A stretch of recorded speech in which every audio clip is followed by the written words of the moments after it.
नमस्कार, मैं हूं आयुष कुमार और आप देख रहे हैं न्यूज 11 भारत। झारखंड की 3 सीटों पर 63% से ज्यादा वोटिंग हुआ है। हजारीबाग में सबसे ज्यादा 64.32% मतदान हुआ, जबकि कोडरमा में सबसे कम 61.86% वोटिंग हुई है। वहीं चतरा में 62.96% मतदान हुआ। चतरा और कोडरमा में 2019 के मुकाबले कम वोटिंग दर्ज की गई। वहीं गांडे उपचुनाव में 68.26% मतदान हुआ है। देखिए रिपोर्ट।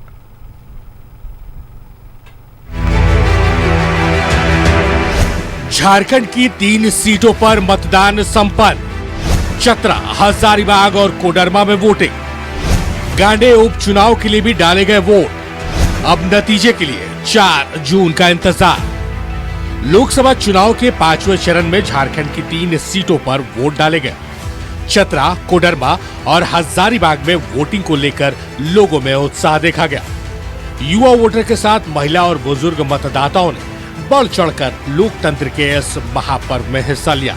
कोडरमा की बीजेपी प्रत्याशी अन्नपूर्णा देवी ने अपने परिवार के साथ उत्क्रमित मध्य विद्यालय में बने बूथ नंबर 196 में मतदान किया, जबकि बीजेपी प्रदेश अध्यक्ष बाबूलाल मरांडी ने तीसरी के बूथ नंबर 114 में वोट डाला, जबकि माले उम्मीदवार विनोद सिंह ने बगोदर के मतदान केंद्र पर वोट डाला।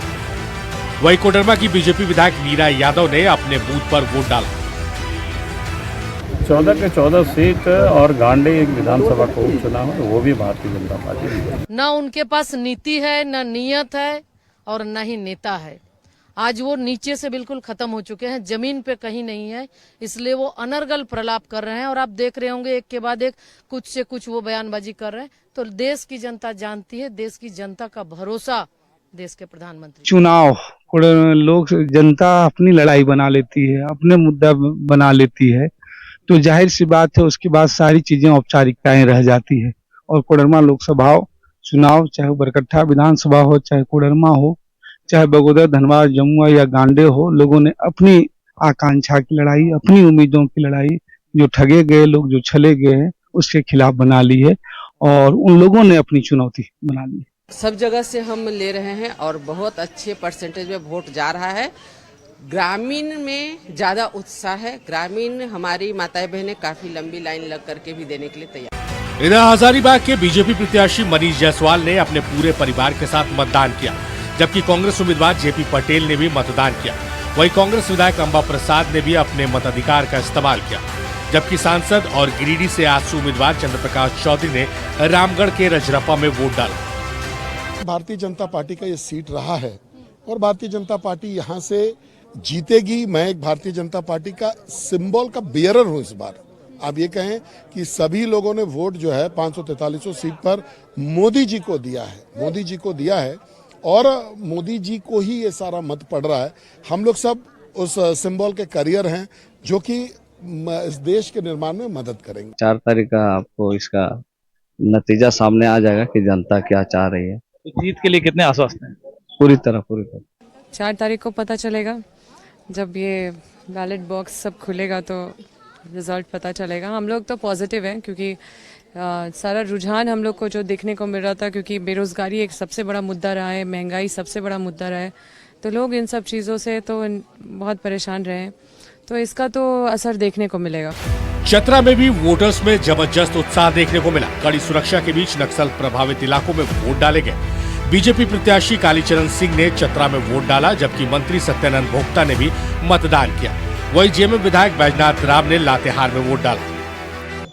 उम्मीद की कहाँ बात हो चुका है, केवल 4 तारीख की प्रतीक्षा करें हम लोग। 2 बार सभी लोग कमल फूल में वोट दे चुके हैं, एमपी भी चुन चुके हैं, सरकार भी बना चुके हैं, लेकिन जो आशा और उम्मीद थी जनता के कुछ मिला नहीं। चूँकि एक पंचायत प्रखंड में जाइएगा तो सेंट्रल गवर्नमेंट से यहाँ पर विकास के काम, जनता के हित में एक भी काम नहीं हुआ।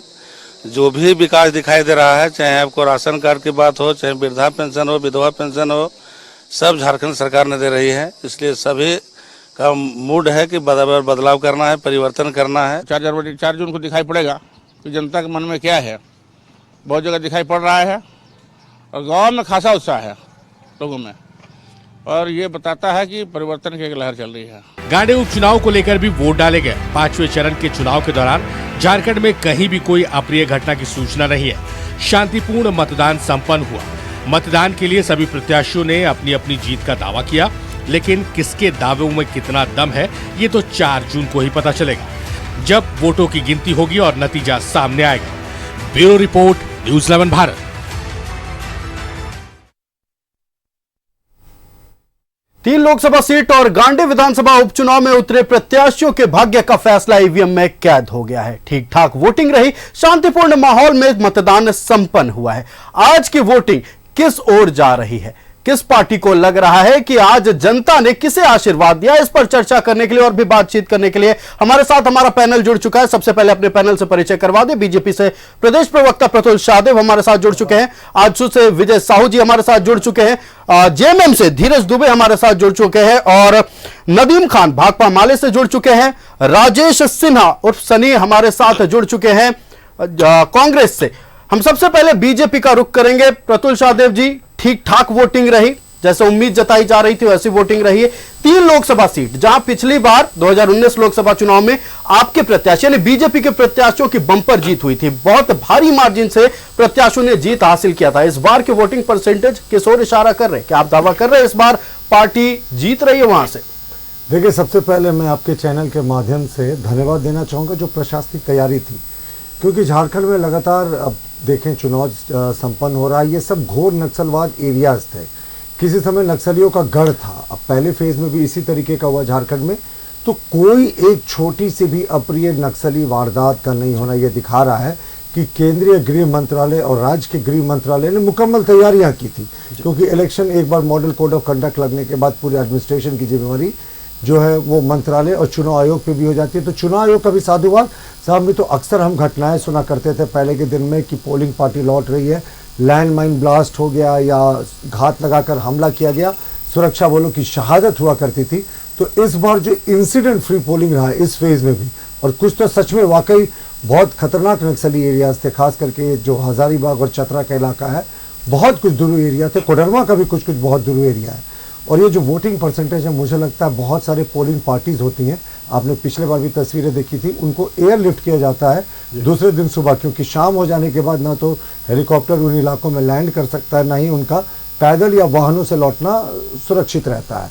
तो मुझे लगता है बहुत बहुत सबको आभार, क्योंकि ये बड़ा शानदार इलेक्शन जो था वो इंसिडेंट फ्री था। दूसरा आभार, मैं दिन भर देख रहा था आपके चैनल को, बहुत सुदूरवर्ती अपने क्षेत्रों की नदी नालों के पार बूथों की तस्वीरें दिखाई, जहां शायद नॉर्मली कभी कोई दूसरे चैनल पहुंच नहीं पाते थे। तो आज के शानदार वहां कवरेज के लिए न्यूज़ 11 का भी धन्यवाद। भाई हमें लगता है कि जो वोटिंग परसेंटेज है वो बता रहा है कि पिछली बार की तुलना में ये थोड़ा कम वोटिंग परसेंटेज है। अभी तक का जो आंकड़ा है पोस्टल बैलेट को हालांकि इलेक्शन कमीशन ने अपने साइट में स्पष्ट किया है कि अभी हम लोगों ने इंक्लूड नहीं किया है। दूसरा, इलेक्शन कमीशन ने अभी जो बाकी जो ईवीएम्स आना बाकी है उनकी भी अभी जानकारी नहीं है, तो शायद थोड़ा प्रतिशत बढ़े, लेकिन हमें लगता है पिछली बार से फिर भी कुछ कम रहेगा। तो इसका तो अर्थ एक ही होता है साहब कि सबको पता है आएगा तो मोदी, यानी विपक्ष ने हथियार डाल दिए। विपक्ष के जो कैडर वोटर्स होते हैं, जो घनघोर समर्थक होते हैं, उन्होंने निकलना ही मुनासिब नहीं समझा कि साहब हम यहाँ निकल कर क्या करेंगे, क्योंकि मोदी जी कहीं लहर है, कोई दूसरा ऑल्टरनेटिव देश में दिख नहीं रहा उनके खिलाफ में। तो इसलिए हम मानते हैं कि ये अच्छा सुखद संकेत है डेमोक्रेसी के लिए। बड़ी अच्छी तस्वीर आपके चैनल ने भी दिखाई, 100 वर्ष के एक वृद्ध जो थे वो भी वोटिंग देने जा रहे थे, और फर्स्ट टाइम वोटर्स का जो मतलब जो उत्साह था वो देखते ही बनता था साहब। जो मिलेनियम वोटर्स थे, जो जिनकी आयु 18 वर्ष से ज़्यादा हो गई थी, उनका उत्साह भी, लंबी लाइनें लगी हुई थी। और शहरी क्षेत्रों और ग्रामीण क्षेत्रों की तुलना करें ना, तो जैसे कहते हैं ना बोर्ड का रिजल्ट जारी होता है तो लड़कियां बाजी मार लेती हैं, अक्सर ऐसा होता है कि ग्रामीण क्षेत्र के हमारे जो वोटर्स हैं वो शहरी क्षेत्र के वोटर्स पे 20 पड़ते हैं। तो ये शहरी क्षेत्र के वोटों के लिए भी एक बड़ा उदाहरण है कि साहब निकले, लोग जिसको वोट देना है दें। आज तो हम राजनीतिक बात भी नहीं कर रहे अभी तक शुरुआत में, जिसको वोट देना है दें, लेकिन दें। तो हमें लगता है जो शुरुआत के रुझान है, हमें लगता है हमने अपना झारखंड में आधा टारगेट पूरा कर लिया। 14 में से 7 सीटों के जो चुनाव हुए, हमें नहीं लगता कि कोई टक्कर में था। 7-0 की बढ़त हमारी आ गई है। बाकी जो 7 सीटें, और ये तीनों सीटें तो हमारी ट्रेडिशनल बहुत कंफर्टेबल सीटें थी 2014 के मार्जिन को देखे, 2019 के मार्जिन को देखे। तो इस बार हम अगर कंपटीशन हमारा जरूर था इन सीटों पर खुद से था, यानी हम अपने 2019 के टैली को इम्प्रूव करने की कोशिश कर रहे थे और जो वोटों का प्रतिशत था उसको बढ़ाने की कोशिश कर रहे थे बीजेपी और जो उनके सहयोगी हैं साथ मिलकर। तो हमें पूरी उम्मीद है कि 7-0 की बढ़त अभी तक हमें मिल चुकी होगी। लेकिन बिल्कुल प्रतुल जी, आपने चतरा हजारीबाग कोडरमा को लेकर पूरी तरह से ये जताया कि हम आश्वस्त है, बड़ी मार्जिन से जीत हासिल होगी। लेकिन दूसरी तरफ हम जेएमएम का रुख करें, धीरज दुबे जी हमारे साथ जुड़े हुए हैं। धीरज जी, इंडिया गठबंधन के आपके सहयोगी दल के नेता वोटिंग खत्म होने के आधे घंटे बाद ही बोलने लगे कि हम जीत रहे हैं, इन 3 सीटों पर भी जीत रहे हैं, पिछले जो 4 सीटों पर वोटिंग हुई उस पर भी जीत रहे हैं, मतलब 14 में से 7 का आंकड़ा, मतलब 50-50 हम जीत चुके हैं। इस पर क्या कहिएगा? देखिए, उम्मीदों पे दुनिया कायम है और जो जिस चश्मा से देखता है उसको लगता है कि जीत उसकी होगी। जैसे हमारे भाजपा के प्रवक्ता बोल रहे थे कि हम 7-0 से आगे चल रहे हैं, वैसे हमारे नेता, हमारे कार्यकर्ता को भी ये लगता है कि हाँ, हम सारी सीट जीतेंगे, 7-0 से जीतेंगे। और मैं भी यहाँ बैठ के यही बोलूँगा कि हम सारी सीट जीतेंगे, क्योंकि ये भरोसे और उम्मीद की बात है। हमारा भरोसा हमारी जनता पे है और जिस तरह से जो 10 साल में केंद्र में भाजपा की सरकार रही है, झारखंड के साथ जो छलावा हुआ है, झारखंड के साथ जो सौतेला व्यवहार हुआ है, जो मुद्दे थे, मुद्दे गौन हो गए। और प्रधानमंत्री चाहे कोई बने, गृह मंत्री घर की महिलाएं होती हैं और गृह मंत्री इस बार परेशान है महंगाई से। सिलेंडर, चाहे वो सिलेंडर की महंगाई हो, गैस भराने का मामला हो, पिछली बार तो उज्ज्वला योजना और शौचालय आदि के माध्यम से जो है सो इनको लीड मिली थी, ये चुनाव जीते थे। लेकिन वही जब सिलेंडर 400 से 1200 पहुंच गया तो उन्हें लगा कि ये जियो का ऑफर जैसा है। पहले फ्री सिम बांटा गया, उसके बाद उस रिचार्ज को 800 रुपये बढ़ा दिए गए। तो वैसे ही अब जो है वापस जो है गोईठा और लकड़ी पे और कोयला पे झारखंड की जनता आ गई है। तो ये महंगाई के मुद्दे में आज हम लोगों ने आप ही के चैनल के माध्यम से देखा कि महिलाओं का रुझान बहुत ही ज्यादा था मतदान के प्रति। इसका तो 2 मुख्य कारण है।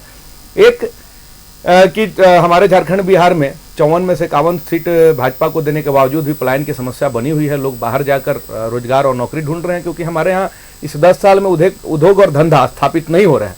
अन्य राज्यों में, गुजरात में तो मैं 3-3, 4-4 पहले भी डिबेट में बोल चुका हूं कि चाहे एयरबेस फैक्ट्री हो, नैनो चिप फैक्ट्री हो या सेमीकंडक्टर की फैक्ट्री हो, गुजरात में लगा, हमारे यहाँ नहीं लगा। हमारे लोग पलायन करके बाहर जा रहे हैं, वहां पे उनको रोजगार ढूंढना पड़ रहा है। तो यहाँ है ही नहीं तो वोट कैसे देंगे? महिलाएं जाकर वोटिंग कर रही हैं और महिलाओं को मैं जैसे बोला कि घर की गृह मंत्री वही होती हैं और उनके लिए मुद्दा है कि दूध पर जीएसटी है, उनके लिए मुद्दा है कि अब ब्रेड पे जीएसटी लग गया, उनके लिए मुद्दा ये हो गया है। बिल्कुल, शिक्षा पे जीएसटी नहीं लगता था। महापर्व में आधी आबादी की भागीदारी, शिक्षा पे जीएसटी लगा है, स्कूलें बंद कर दी गई। विजय साहू का रुख करते हैं। गंभीर आरोप लगा रहे हैं जेएमएम के प्रवक्ता धीरज दुबे जी, कहना है उनका कि महंगाई पर वोटिंग हुई है इस बार सिलेंडर के दाम बढ़े उस पर वोटिंग हुई है, उद्योग झारखंड में नहीं आया उस पर वोटिंग हुई है। क्या कहिएगा इस पर? आप लोग 400 पार का नारा दे रहे हैं। 400 पार, और मैं तो यह कहूंगा आज यहाँ बैठ करके कि 422 ±5 होगा। आप देख लीजिएगा 4 तारीख के रिजल्ट को। और जहाँ तक सवाल है इनका, हमारे प्रवक्ता महोदय जेएमएम के हैं, मैं इसको जस्ट उलट देता हूँ। जो अगर महिलाएं वोटिंग की तो स्पष्ट है कि मोदी आ रहा है फिर से प्रचंड मतों के साथ। मतलब इतने आश्वस्त कैसे हैं आपकी महिलाएं अगर वोटिंग? देखिए मैं लोकसभा प्रभारी था हजारीबाग संसदीय क्षेत्र का, और मैं अपने चश्मे से नहीं, लोगों के चश्मे से मैंने देखा है, लोगों के भाव को देखा है। जितना तादाद में महिलाएं आज निकली हैं वोटिंग के लिए, तो वो स्पष्ट है कि मोदी पर भरोसा महिलाएं, चूँकि महिलाओं के मान सम्मान स्वाभिमान के लिए और बहुत सारी योजनाएं हैं जो कनेक्टिंग है, मोदी के साथ कनेक्ट है। आपको विश्वास नहीं होगा, ग्राउंड में चूंकि मैं था इसलिए मैं बता पा रहा हूं कि जब मैं मीटिंग करने कहीं जाता था तो दीदी लोग बोलती थी कि भैया हम लोग पहले से मोदी जी को ही देना है। मेरे घर में जो आती है मेरे घर में, वो बोली कि किसमें है मोदी जी का। मतलब ठीक है, आप कह रहे हैं कि महिलाओं की भागीदारी स्पष्ट तौर पर कह रही है कि मोदी जी पर भरोसा जताया गया। क्या कारण है कि इंडिया गठबंधन के नेताओं पर उनका भरोसा नहीं है? आप देखिएगा पूरे चुनावी कैंपेन में जितना मैंने ये जो जोश के साथ, जितना जज्बात के साथ एनडीए भारतीय जनता पार्टी और राष्ट्रीय पार्टी ने पूरे झारखंड में कैंपेन किया है। आपने देखा होगा हजारीबाग में स्टार कैंपेनर का आपको लिस्ट गिनवा दूं जी, तो मोहन यादव जी आए थे, केशव प्रसाद मौर्य जी आए थे, हेमंत विश्व शर्मा जी आए थे, चतरा सिमरिया में जो हजारीबाग से सटा हुआ है वहाँ पर आदरणीय प्रधानमंत्री जी आए थे। ऐसे बहुत सारे स्टार प्रचारक उत्साह के साथ लोगों में उत्साह भरने का काम किया और पूरी मोदीमय है।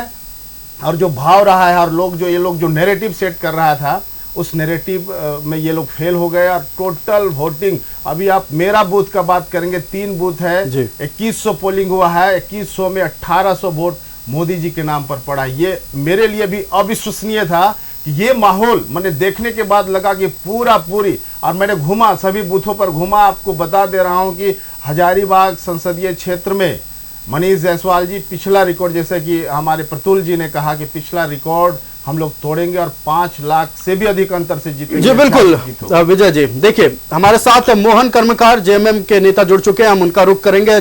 आपका बहुत स्वागत है मोहन जी न्यूज़ 11 भारत में।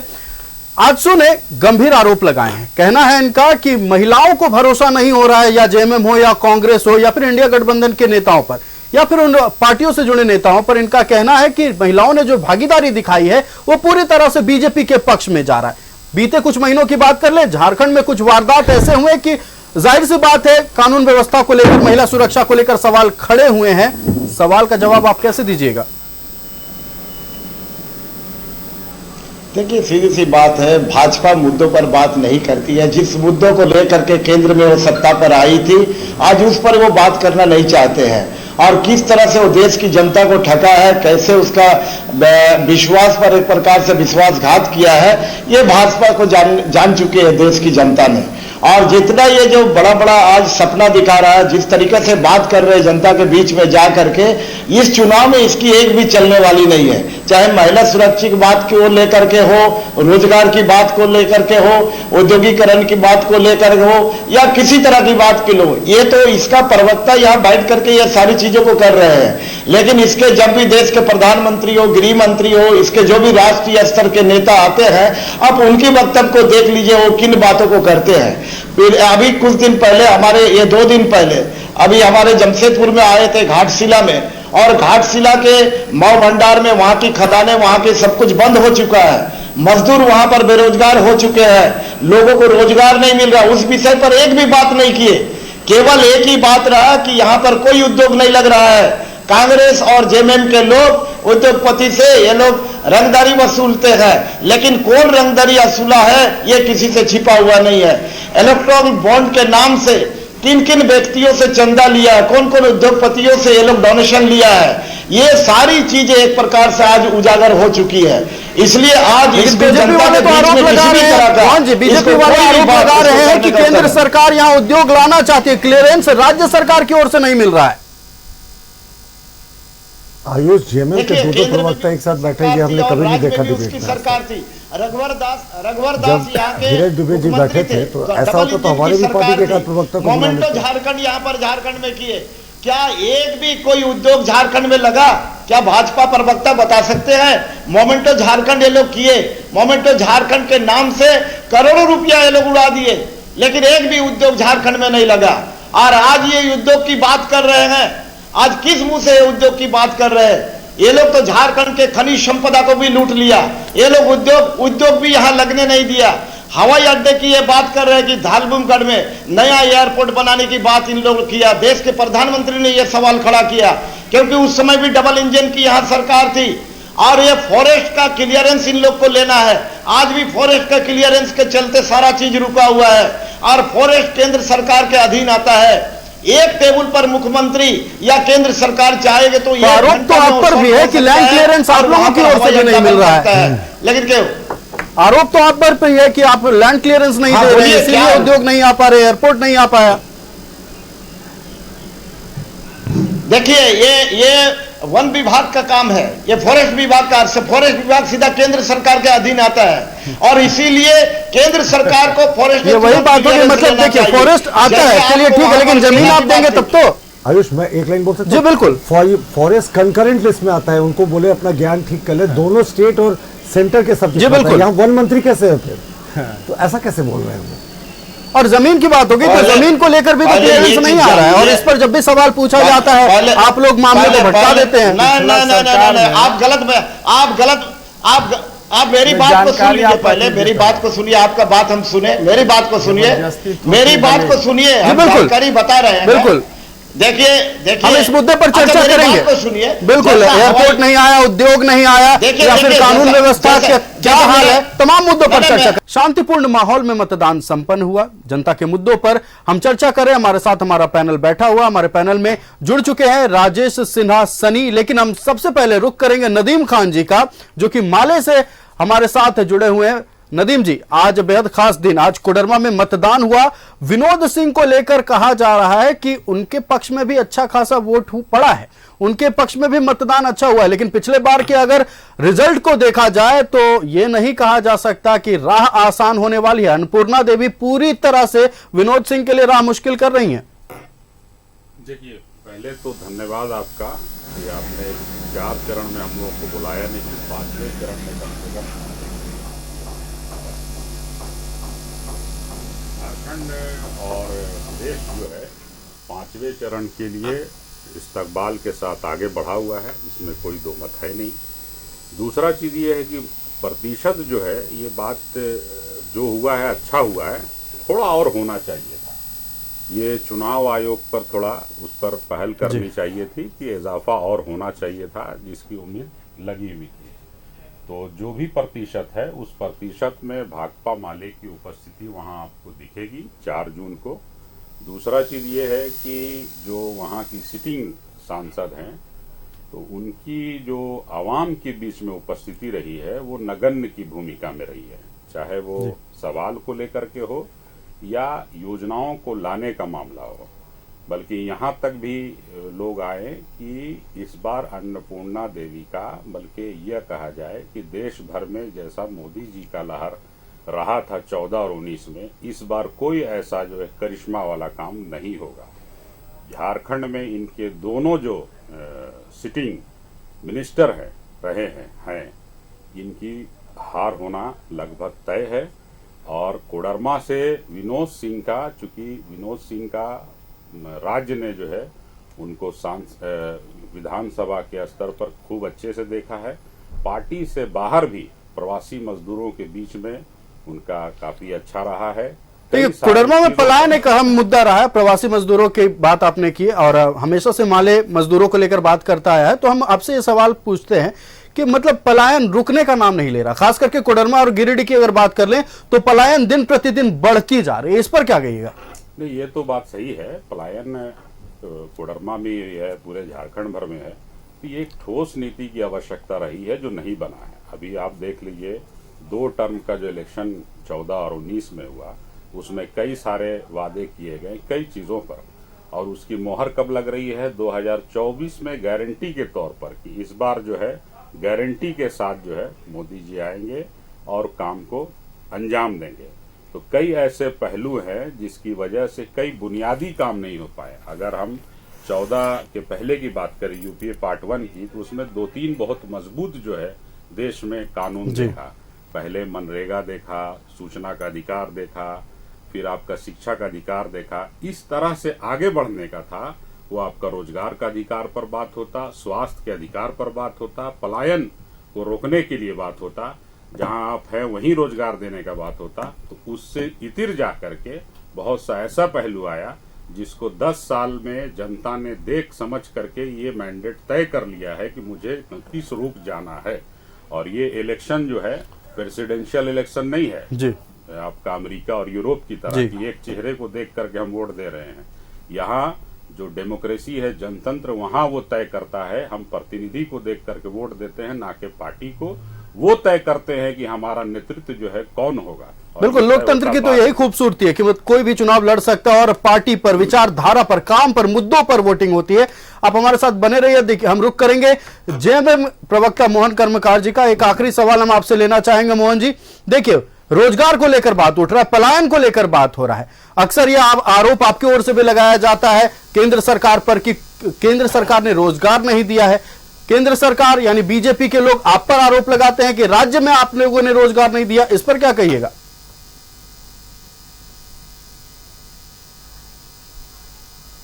वालों से कि जिन्होंने रोजगार के नाम पर, जिन्होंने महिला सुरक्षा के नाम पर, जिन्होंने किसान की आय दोगुना के नाम पर जो वोट लिया था, 15 लाख रुपया प्रत्येक के खाते में देने को लेकर के जो आश्वासन दिया था और जो वोट लिए थे, आज उनके चलते पूरा देश में सारा चीज फेलवर हो चुका है।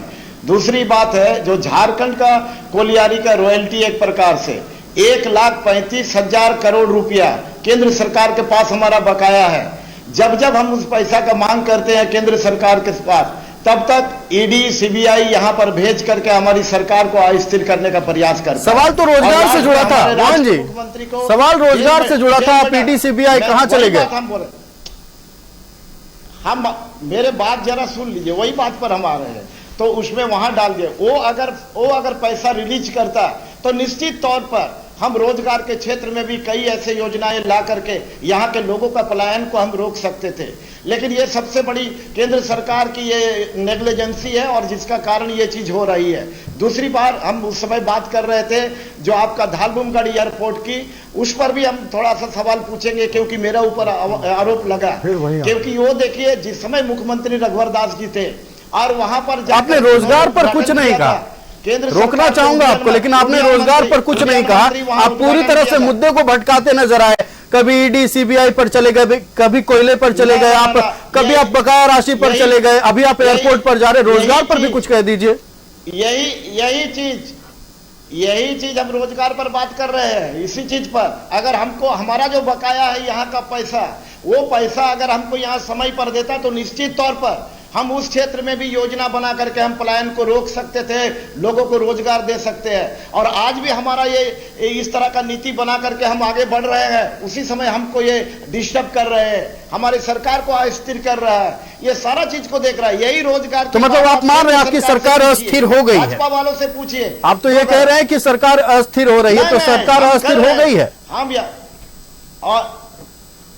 नहीं, अस्थिर करने का प्रयास कर रहा है केंद्र सरकार के द्वारा।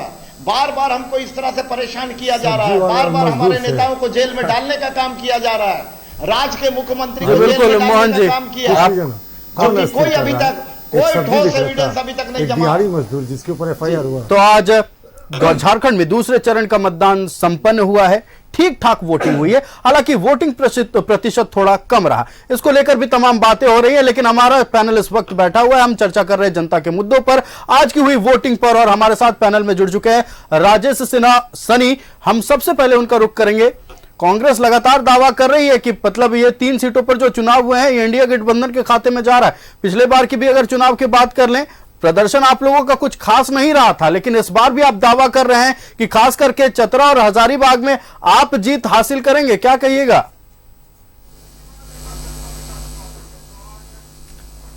नमस्कार, जोहार। देखिए आयुष जी, कांग्रेस पार्टी ने पूरे देश में जनता के इशू पर चुनाव लड़ा।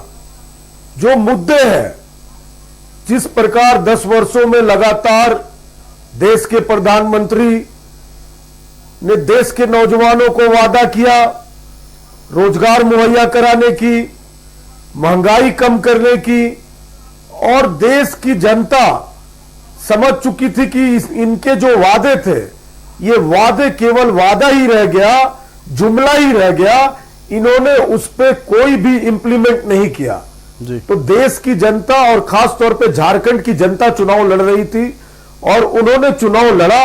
आज जो चुनाव हुआ है चतरा, हजारीबाग और कोडरमा, इन तीनों लोकसभा सीटों पे मैं आपको बताना चाहता हूं इंडिया गठबंधन की जीत होगी।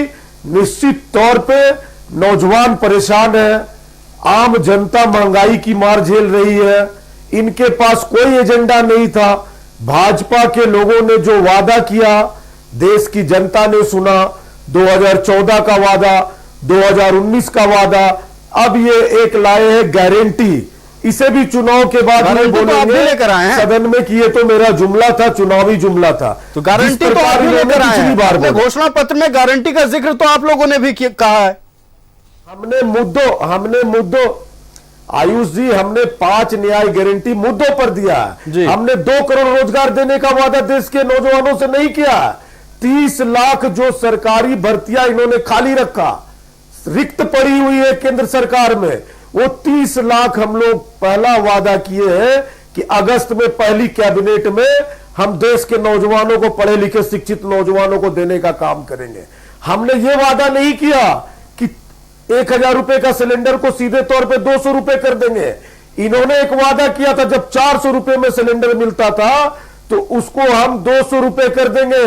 आपको याद होगा, आपके चैनल के माध्यम से मैं बताना चाहता हूं, पेट्रोल डीजल का दाम जब 50 रुपए यहाँ तो था, चर्चा हो रही है आपके उस समय एजेंडे ये पर, लोग आंदोलन किया आपके करते थे मैनिफेस्टो और पर इनका चर्चा हो वादा रही है। था, अतीत हमारी में क्या हुआ सरकार आएगी तो 2014 से पहले 35 क्या रुपए हुआ, चल अभी रही है। 2024 की बात कर लेना। आपके एजेंडे पर बात करते हैं। आप लोगों ने भी वादा किया है कि महिलाओं को 1 लाख रुपए हर साल मिलेगा, 25 लाख रुपए तक की मुफ्त इलाज मिलेगी। प्रतुल जी जवाब दें इस पर। देखिए, सबसे पहले कांग्रेस के एजेंडा का, हिडन एजेंडा के बारे में मैं आपको बताना चाहूंगा। केरला को छोड़ दें तो communist party of India Marxist के साथ इनका घोषित और अघोषित अलायंस पूरे देश भर में, वो त्रिपुरा, वेस्ट बंगाल, सब जगह है। और communist party of India Marxist के अगर आप मैनिफेस्टो को देखेंगे तो ये बड़ा खतरनाक उसमें वादा है। यानी कांग्रेस जो वादा खुद करने में डरती है, ये सीपीएम का इलेक्शन मैनिफेस्टो है, जिसमें साफ तौर पर आप देख सकते हैं येचुरी जी की तस्वीर के बाद वो सारे पॉइंट्स मेंशन है। यानी कांग्रेस जो खुद डायरेक्टली मेंशन नहीं कर रही, वो अपने एलाइज के माध्यम से करा रही है। ये कह रहे हैं कि हम सीएए को हटा देंगे, यानी जो हालात खराब है। क्रिश्चियन, देखिए मैंने नहीं टोका, इसमें को क्यों टोक रहे हैं? एक मिनट, आपको समय दिया जाएगा राजेश जी, समय दिया जाएगा, जवाब सुन ले। मैं बोल रहा हूँ, देखिए, अगर इस तरह से टोकेंगे हम लोग कोई पैनल में आप बोले टोक नहीं रहे हैं। राजेश जी, समय दिया जाएगा आपको। आपने अपने बातों का रखा, अपनी बातों का आपने रखा राजेश जी। किसी को प्रतुल जी को जवाब देने दिया जाए। देखिए, सीपीआईएम के एजेंडा जो है स्पष्ट रूप से उसमें है कि हम सीए को वापस लेंगे। यानी सिख, पारसी, क्रिश्चियन जिनके साथ न्याय करने की हमारी सरकार ने कोशिश की, ये इसको हटा देंगे। जो मनी लॉन्ड्रिंग एक्ट है उसको वापस लेंगे। और जो सबसे खतरनाक इनका है कि जम्मू कश्मीर से 370 को वापस लेंगे। ये इनके इंडी अलायंस के इलेक्शन एलाई का मैनिफेस्टो में है। और दूसरी बात इनको उन्होंने और लिखा है कि हम totally we advocate for the withdrawal for military alliance and nuclear disarmament. यानी देश को ये जितने न्यूक्लियर वेपन है सबको खत्म कर देंगे। साहब क्या चाहते हैं कि पाकिस्तान के सामने हमारे जो मिलिट्री है वो एक्सपोज हो जाए? अभी तो एक न्यूक्लियर डिटरेंट नाम का चीज है, बिल्कुल। लेकिन सीपीआईएम कहती है, जो इंडी अलायंस की एक मजबूत घोषित और अघोषित पार्टनर है कांग्रेस के साथ, वो कहती है कि हम जितने न्यूक्लियर वेपन है उसको खत्म कर देंगे, सीए को हटा देंगे, 370 वापस लेंगे। यानी कांग्रेस जो खुद से नहीं कह पाती है वो सीपीआई और सीपीआई माफ कीजिएगा सीपीएम के माध्यम से कहलवाती है। और मैं बहुत देर से सुन रहा था कि 400 रुपए का सिलेंडर, इसकी भी असलियत जान लीजिए। जिस समय 2004 में यूपीए की सरकार में, 1 मिनट में आयुष एक शीशा दिखाता हूं कि ये जो महंगाई की बात करते हैं उनके समय और हमारे समय क्या था। 22 रुपए का डीजल था जिस समय 2004 में इन्होंने सत्ता संभाली। जो 52 रुपए का डीजल था 2014 में इन्होंने जब सत्ता छोड़ी, यानी 210% का वृद्धि था। और अभी ये 90 रुपए के आसपास है, यानी 70% का वृद्धि है। जब इन्होंने सत्ता संभाली तो पेट्रोल की कीमत 32 रुपए थी, जब इन्होंने छोड़ी तो उसकी कीमत 68 रुपए थी, यानी 220% की वृद्धि थी पेट्रोल में। और अभी पेट्रोल की कीमत 98-99 रुपए के आसपास है। रांची की प्राइस की बात कर रहा हूं, 60% की वृद्धि है और इनके समय 220% की वृद्धि हुई थी। और जो एक मिथ्या फैलाया जाता है ना कि जो 400 रुपए का सिलेंडर, 400 रुपए का सिलेंडर ये जो बोल रहे हैं ना, मैं ये बताते हैं हमेशा सब्सिडाइज सिलेंडर। और सब्सिडी सिलेंडर से क्यों हटी? क्योंकि कांग्रेस की यूपीए सरकार ने वर्ल्ड ट्रेड ऑर्गेनाइजेशन से अग्रीमेंट किया था कि हम ये चीजें कर रहे हैं। वो वर्ल्ड मॉनिटरी फंड और इंटरनेशनल बैंक से लोन लेने के लिए। आपको मैं इंडियन ऑयल का फिगर दिखा रहा हूं, 1 जनवरी 2014 का जो नॉन सब्सिडाइज सिलेंडर है 1234 रुपए का है। और अभी नॉन सब्सिडाइज सिलेंडर कितने का है ये किसी से छिपा नहीं। और अभी सब्सिडी देने के बाद जो उज्ज्वला योजना है उसमें तो पहला सिलेंडर महंगाई पर मैं कर रहा हूं, उज्ज्वला सिलेंडर में पहला सिलेंडर तो बिल्कुल फ्री है। बहुत सारी राज्य सरकारों ने हमारी दूसरा रिफिल भी फ्री किया है, लेकिन 300 रुपए जो अतिरिक्त सब्सिडी देते हैं तो वो 400 रुपए और कह के अभी 1200-1400 की जो तुलना करते हैं ना, ये भूल जाते हैं कि जो सब्सिडी था वो हटा गया। फिर से ठीक है, महंगाई पर आपने बातें रखी है, महंगाई को लेकर तो जनता कह रही है, बातें हो रही, महंगाई को लेकर हो रही है। हालांकि लोगों का कहना है कि प्रधानमंत्री नरेंद्र मोदी झूठ नहीं बोलते। और इनके समय में महंगाई का जो आंकड़ा था 8.2% एवरेज था और 2010 से 2014 डबल डिजिट था। हमारे समय महंगाई का प्रतुल जी सीपीआईएम का मैनिफेस्टो पढ़ रहे थे, आप जब सीपीआईएम का मैनिफेस्टो पढ़ रहे थे उस वक्त हमने देखा कि नदीम खान जी जैसे ही 370 का जिक्र आप कुछ बोलना चाह रहे थे, का था सीपीआईएम बिल्कुल सीपीआईएम का था और नदीम खान जी उस वक्त बोलना कुछ चाह रहे थे। 370 से आखिरकार किसको परेशानी हो रही है आप बताएं। देखिए, पहला चीज ये है कि जो सीए का बात बोले, अखंड भारत की में जो बात बोल रहे हैं, हालांकि 400 सीट इनको अखंड भारत में अपील करने पर मिलेगा, इंडिया में नहीं मिलेगा। पहला। दूसरा चीज ये है कि सीए का जो बात बोल रहे हैं, तो जो पहले इंडियन नागरिक है, भारतीय नागरिक हैं, पहले उनकी तो व्यवस्था ठीक कर लीजिए आप, उसके बाद फिर लेकर के आइए। दूसरा पहलू, जो धारा 370 की बात बोल रहे हैं, वो हटी नहीं है, 370B हटा है। क्या बोलता है वो बोलता है कि आप कश्मीर में जाके जमीन ले सकते हैं। किसने जमीन लिया? अडानी ने लिया। क्या मिला? लेकिन इस बात को भी तो नकारा नहीं जा सकता ना कि उन बूथों पर भी इस बार मतदान हुआ है जहां आज से पहले मतदाता कभी पहुंच नहीं होता था। आदिवासियों और अनुसूचित जाति के लिए आरक्षण की व्यवस्था नहीं थी जम्मू कश्मीर में 370 के तहत, तो हम लोगों ने उसे हटाया। क्या इसका भी विरोध करेगी सीपीआई? और ये तो माले के प्रवक्ता है। हमारा कहना 370 हटाकर देश का इंटीग्रेशन किया जम्मू कश्मीर में 100%। कहा किसी समय सदर रियासत सवाल उठ रहे हैं और वजीर सवाल उठ रहे हैं सीए को लेकर। तो एक अहम सवाल जो आप पर बीजेपी यानी जेएमएम पर बीजेपी अक्सर उठाती है, घुसपैठियों को लेकर लगातार सवाल उठते रहा है कि संथाल में डेमोग्राफी बदल रहा है, और बदल किसकी वजह से रहा है? बांग्लादेशी घुसपैठियों को लेकर। इस पर क्या कहिएगा? देखिए, इस पर एक चैनल में संजोग से हमारे भाजपा के प्रवक्ता भी बैठे थे, हम भी बैठे थे, इस पर हमने जवाब दिया है। वही मैं रिपीट करना चाहूँगा कि पूरा सीमा जो है इनके अंतर्गत में आता है। भारतीय जनता पार्टी केंद्र में शासन कर रही है, सीमा सुरक्षा जो है इनके अंदर आता है। तो अगर 10 साल में कोई घुसपैठिया आ रहा है तो कैसे आ रहा है, इनको जवाब देना चाहिए। और इसका उदाहरण है ना सीमा हैदर आ गई, बस गई, जब आ गई तब पता चला कि वो आ गई, कैसे आई? तो नेपाल के रास्ते से आई है। वैसे ही पुलवामा में आरडीएक्स आ जाता है, लेकिन अभी तक पता नहीं चलता है। अब ये बोले कि नहीं, हमारा सत्ता तो 10 साल से था, इससे पहले कांग्रेस की सत्ता थी, तो हम बोले कि ठीक है, इस बात को भी मान लेते हैं। लेकिन झारखंड में तो सबसे ज्यादा फिर आपका ही शासन था, 17 साल।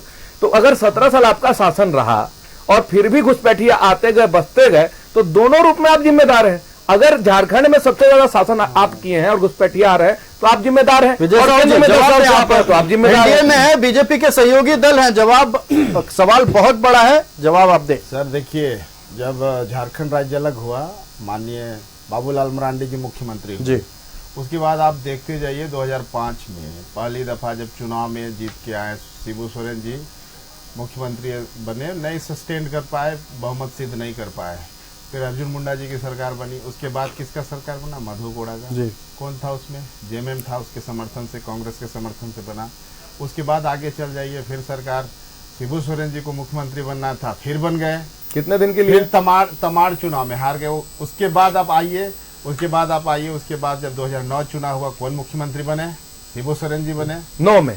9 में शिबू सोरेन जी कितने दिन के लिए मुख्यमंत्री बने? आप सुन लीजिए मेरा बात, पूरा दिन बताइए, मेरा पूरा बात सुन लीजिए। मुख्यमंत्री बने भैया, मैं बता रहा हूँ कि पूरा बात सुनिए कि आपका मुख्यमंत्री होने के बाद वो संजोग से सांसद भी थे, और कांग्रेस ने इतना डराया धमकाया कि यहाँ एनडीए का मुख्यमंत्री लोकसभा में बैठ के कांग्रेस के समर्थन में बिल में समर्थन करने का काम किया, सरकार गिर गई। उसके बाद क्या हुआ? उसके बाद फिर आपका हेमंत सोरेन जी आपके उप मुख्यमंत्री बने, सुदेश जी थे उस सरकार में। उसके बाद फिर किसका फिर मुख्यमंत्री बना? फिर हेमंत सोरेन जी बने।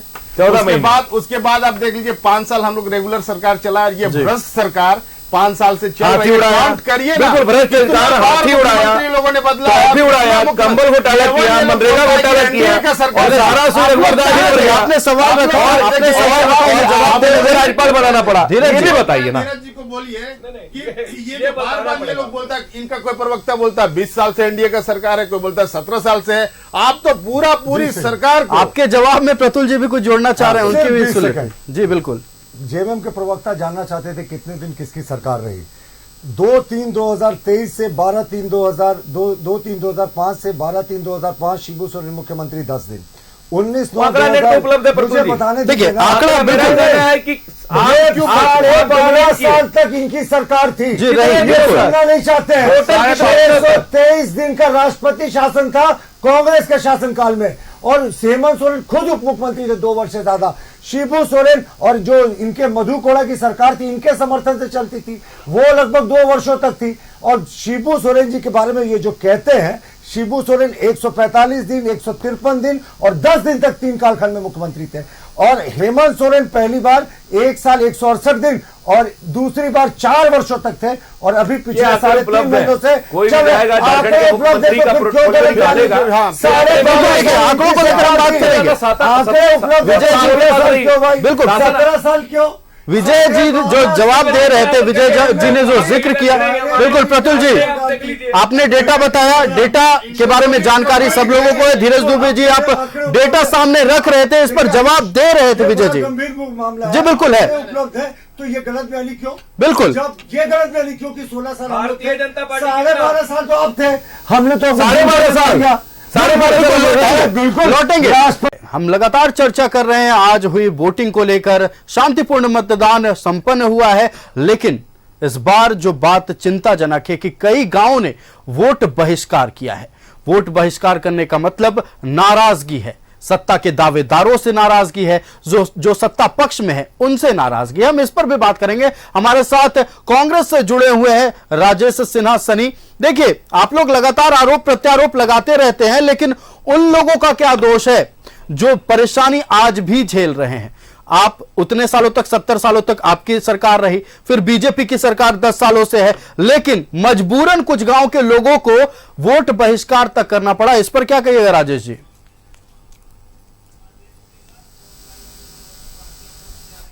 सवाल आपको केंद्र सरकार में जो बैठे हुए उनसे पूछना चाहिए, उनकी जिम्मेदारी बनती है 10 वर्षों से।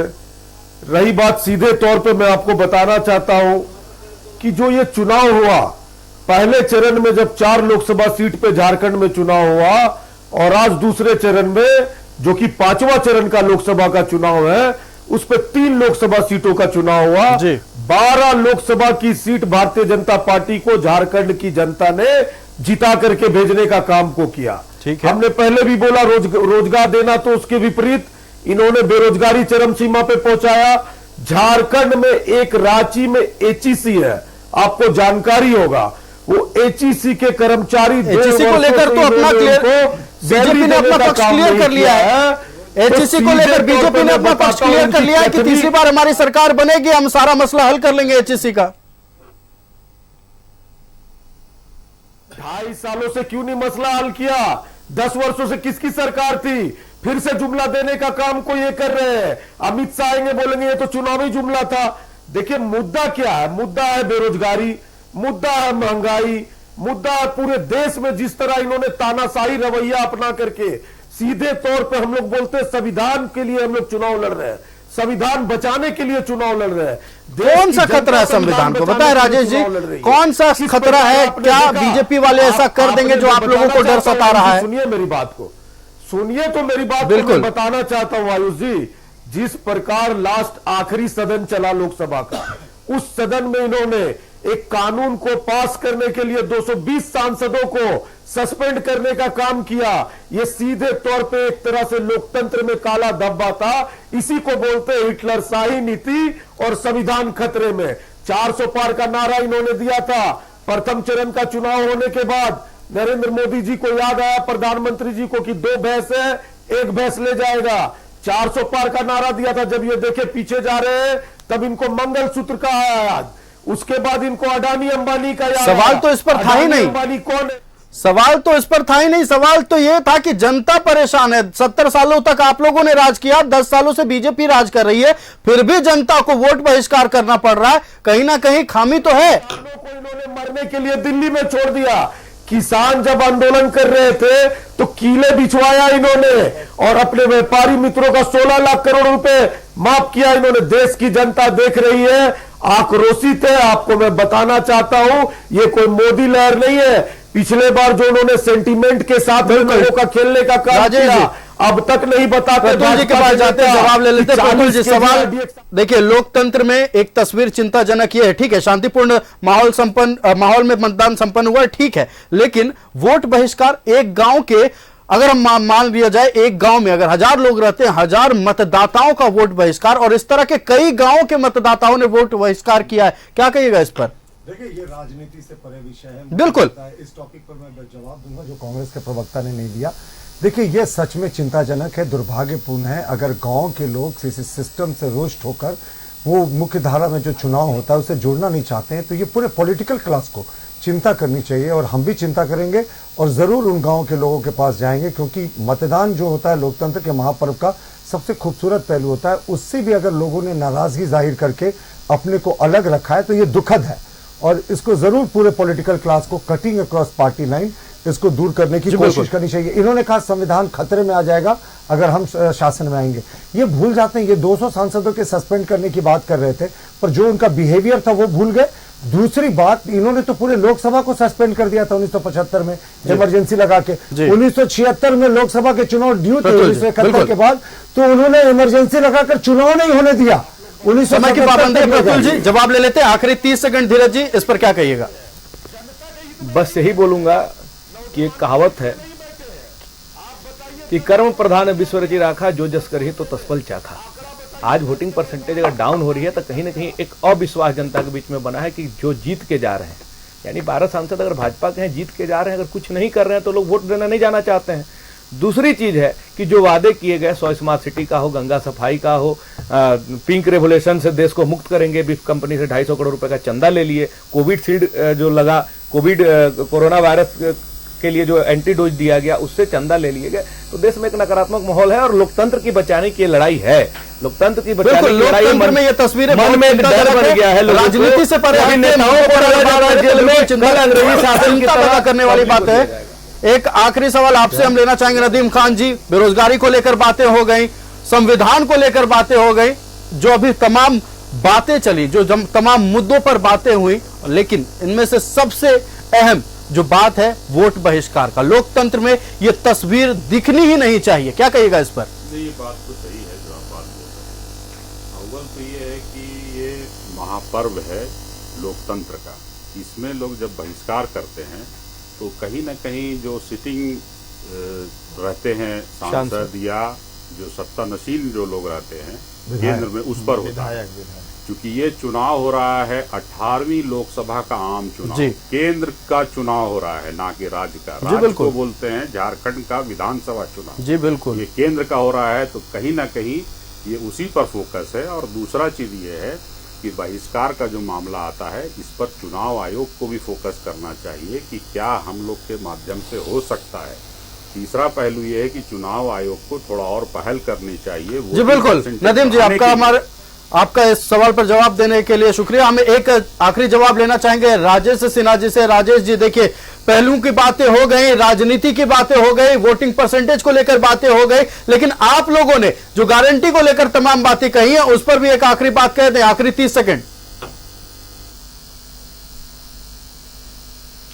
देखिए, निश्चित तौर पे हम लोगों ने जो 5 न्याय गारंटी दिया है, ये 5 न्याय गारंटी राहुल गांधी जी 4000 किलोमीटर पैदल चलने के बाद, आम जनता से मिलने के बाद, लोगों की जो समस्याएं थी वो समस्याओं को सुनने के बाद 5 न्याय गारंटी बनाया। जिस प्रकार देश में बेरोजगारी चरम सीमा पे है, नौजवानों को 30 लाख नौकरी, 1 लाख रुपए सालाना देने का काम को करेगी हमारी सरकार। नारी योजना जो हमारा है, नारी न्याय गारंटी में 50% महिलाओं को आरक्षण देने का मुद्दों पर बात हो चुकी है और 4 जून को ही पता चलेगा कि इन गारंटियों पर जनता कितना भरोसा जता रही है। एक आखिरी बात, आजसू से हमारे साथ है विजय साहू जी हैं। विजय साहू जी, एक आखिरी बात 30 सेकंड के लिए हम आपसे ले लेते हैं। कांग्रेस ने अपनी बातें रखी, जेएमएम के लोगों ने अपनी बातें रखी, जेएमएम ने और कांग्रेस ने संविधान को खतरे में बताया है। आप सहयोगी दल है बीजेपी के, आप इस बार चुनाव साथ में लड़ रहे हैं, आप क्या कहिएगा?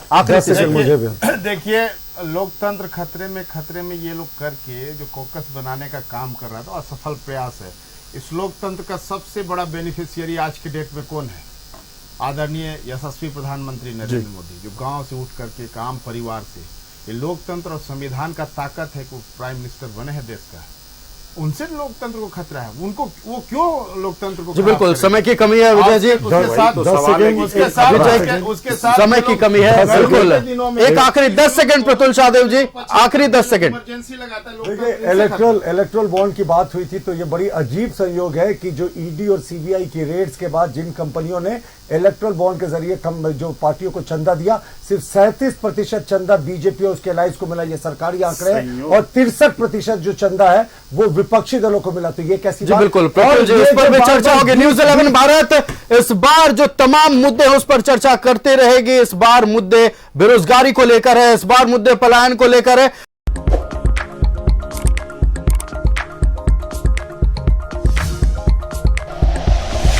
Like and share videos, subscribe करें हमारा चैनल और प्रेस करें बेल आइकॉन। न्यूज़ 11 भारत, सच है तो दिखेगा।